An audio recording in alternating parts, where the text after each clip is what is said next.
Thank you very much. Thank you.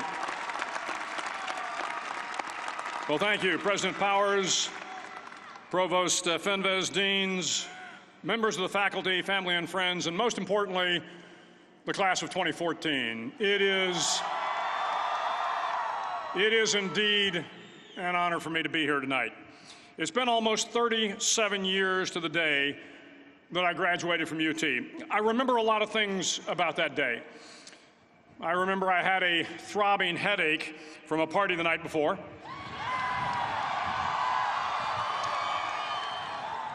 I remember I had a serious girlfriend, who I later married. That's important to remember, by the way. And I remember I was getting commissioned in the Navy that day. But of all the things I remember, I don't have a clue who the commencement speaker was, and I certainly don't remember anything they said. So acknowledging that fact, if I can't make this commencement speech memorable, I will at least try to make it short. So the university's slogan is, what starts here changes the world. Well, I've got to admit, I kind of like it. What starts here changes the world. Tonight, there are almost 8,000 students, or there are more than 8,000 students graduated from UT. So that great paragon of analytical rigor, Ask.com, says that the average American will meet 10,000 people in their lifetime. 10,000 people, that's a lot of folks. But if every one of you changed the lives of just 10 people, and each one of those people changed the lives of another 10 people, and another 10, then in 5 generations, 125 years, the class of 2014 will have changed the lives of 800 million people. 800 million people.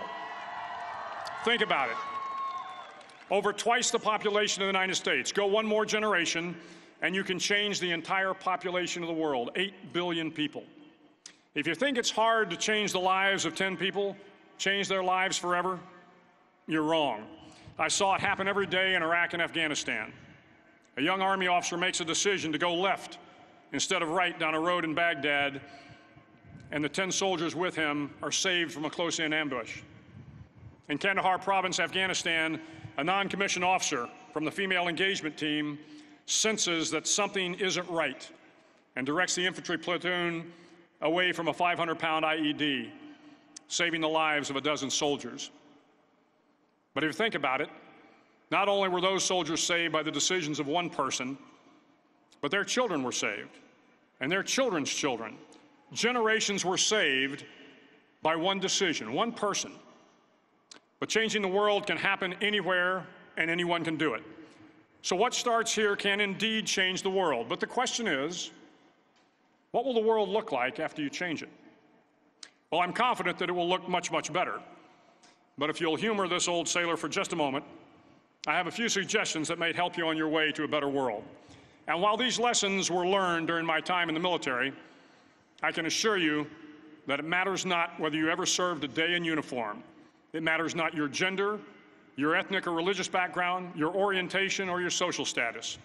Our struggles in this world are similar, and the lessons to overcome those struggles and to move forward, changing ourselves and changing the world around us, will apply equally to all. I've been a Navy SEAL for 36 years, but it all began when I left UT for basic SEAL training in Coronado, California. Basic SEAL training is 6 months of long, torturous runs in the soft sand, midnight swims in the cold water off San Diego, obstacle courses, unending calisthenics, days without sleep, and always being cold, wet, and miserable. It is 6 months of being constantly harassed by professionally trained warriors who seek to find the weak of mind and body and eliminate them from ever becoming a Navy SEAL. But the training also seeks to find those students who can lead in an environment of constant stress, chaos, failure, and hardships. To me, basic SEAL training was a lifetime of challenges crammed into 6 months. So here are the 10 lessons I learned from basic SEAL training that hopefully will be of value to you as you move forward in life. Every morning in SEAL training, my instructors, who at the time were all Vietnam veterans, would show up in my barracks room, and the first thing they'd do was inspect my bed. If you did it right, the corners would be square, the covers would be pulled tight, the pillow centered just under the headboard, and the extra blanket folded neatly at the foot of the rack. It was a simple task, mundane at best, but every morning we were required to make our bed to perfection. It seemed a little ridiculous at the time, particularly in light of the fact that we were aspiring to be real warriors, tough, battle-hardened SEALs. But the wisdom of this simple act has been proven to me many times over. If you make your bed every morning, you will have accomplished the first task of the day. It will give you a small sense of pride, and it will encourage you to do another task, and another, and another. And by the end of the day, that one task completed will have turned into many tasks completed. Making your bed will also reinforce the fact that the little things in life matter. If you can't do the little things right, you'll never be able to do the big things right. And if by chance you have a miserable day, you will come home to a bed that is made, that you made. And a made bed gives you encouragement that tomorrow will be better. So if you want to change the world, start off by making your bed. During SEAL training, the students are all broken down into boat crews. Each crew is 7 students, 3 on each side of a small rubber boat, and 1 coxswain to help guide the dinghy. Every day, your boat crew forms up on the beach and is instructed to get through the surf zone and paddle several miles down the coast. In the winter, the surf off San Diego can get to be 8 to 10 feet high, and it is exceedingly difficult to paddle through the plunging surf unless everyone digs in. Every paddle must be synchronized to the stroke count of the coxswain. Everyone must exert equal effort, or the boat will turn against the wave and be unceremoniously dumped back on the beach. For the boat to make it to its destination, everyone must paddle. You can't change the world alone. You will need some help. And to truly get from your starting point to your destination takes friends, colleagues, the goodwill of strangers, and a strong coxswain to guide you. If you want to change the world, find someone to help you paddle. Over a few weeks of difficult training, my SEAL class, which started with 150 men, was down to just 42. There were now 6 boat crews of 7 men each. I was in the boat with the tall guys, but the best boat crew we had was made up of the little guys, the Munchkin crew, we called them. No one was over 5'5". The Munchkin boat crew had 1 American Indian, 1 African American, 1 Polish American, 1 Greek American, 1 Italian American, and 2 tough kids from the Midwest. They out-paddled, outran, and outswam all the other boat crews. The big men in the other boat crews would always make good-natured fun of the tiny little flippers the Munchkins put on their tiny little feet prior to every swim. But somehow these little guys from every corner of the nation and the world always had the last laugh, swimming faster than everyone and reaching the shore long before the rest of us. SEAL training was a great equalizer. Nothing mattered but your will to succeed, not your color, not your ethnic background, not your education, not your social status. If you want to change the world, measure a person by the size of their heart, not by the size of their flippers. Several times a week, the instructors would line up the class and do a uniform inspection. It was exceptionally thorough. Your hat had to be perfectly starched, your uniform immaculately pressed, your belt buckle shiny and void of any smudges. But it seemed that no matter how much effort you put into starching your hat or pressing your uniform or polishing your belt buckle, it just wasn't good enough. The instructors would find something wrong. For failing the uniform inspection, the student had to run, fully clothed, into the surf zone, then wet from head to toe, roll around on the beach until every part of your body was covered with sand. The effect was known as a sugar cookie. You stayed in the uniform the rest of the day, cold, wet, and sandy. There were many a student who just couldn't accept the fact that all their efforts were in vain, that no matter how hard they tried to get the uniform right, it went unappreciated. Those students didn't make it through training. Those students didn't understand the purpose of the drill. You were never going to succeed. You were never going to have a perfect uniform. The instructors weren't going to allow it. Sometimes, no matter how well you prepare or how well you perform, you still end up as a sugar cookie. It's just the way life is sometimes. If you want to change the world, get over being a sugar cookie and keep moving forward. Every day during training, you were challenged with multiple physical events, long runs, long swims, obstacle courses, hours of calisthenics, something designed to test your mettle. Every event had standards, times you had to meet. If you failed to meet those times, those standards, your name was posted on a list, and at the end of the day, those on the list were invited to a circus. A circus was 2 hours of additional calisthenics, designed to wear you down, to break your spirit, to force you to quit. No one wanted a circus. A circus meant that for that day, you didn't measure up. A circus meant more fatigue, and more fatigue meant that the following day would be more difficult, and more circuses were likely. But at some time during SEAL training, everyone made the circus list. But an interesting thing happened to those who were constantly on the list. Over time, those students who did 2 hours of extra calisthenics got stronger and stronger. The pain of the circuses built inner strength and physical resiliency. Life is filled with circuses. You will fail. You will likely fail often. It will be painful. It will be discouraging. At times, it will test you to your very core. But if you want to change the world, don't be afraid of the circuses. At least twice a week, the trainees were required to run the obstacle course. The obstacle course contained 25 obstacles, including a 10-foot wall, a 30-foot cargo net, a barbed wire crawl, to name a few. But the most challenging obstacle was the slide for life. It had a 3-level, 30-foot tower at one end and a 1-level tower at the other. In between was a 200-foot-long rope. You had to climb the 3-tiered tower, and once at the top, you grabbed the rope, swung underneath the rope, and pulled yourself hand over hand until you got to the other end. The record for the obstacle course had stood for years when my class began in 1977. The record seemed unbeatable until one day a student decided to go down the slide for life head first. Instead of swinging his body underneath the rope and inching his way down, he bravely mounted the top of the rope and thrust himself forward. It was a dangerous move, seemingly foolish and fraught with risk. Failure could mean injury and being dropped from the course. Without hesitation, the student slid down the rope perilously fast. Instead of several minutes, it only took him half that time. And by the end of the course, he had broken the record. If you want to change the world, sometimes you have to slide down the obstacles head first. During the land warfare phase of training, the students are flown out to San Clemente Island, which lies off the coast of San Diego. The waters off San Clemente are a breeding ground for the great white sharks. To pass SEAL training, there are a series of long swims that must be completed. One is the night swim.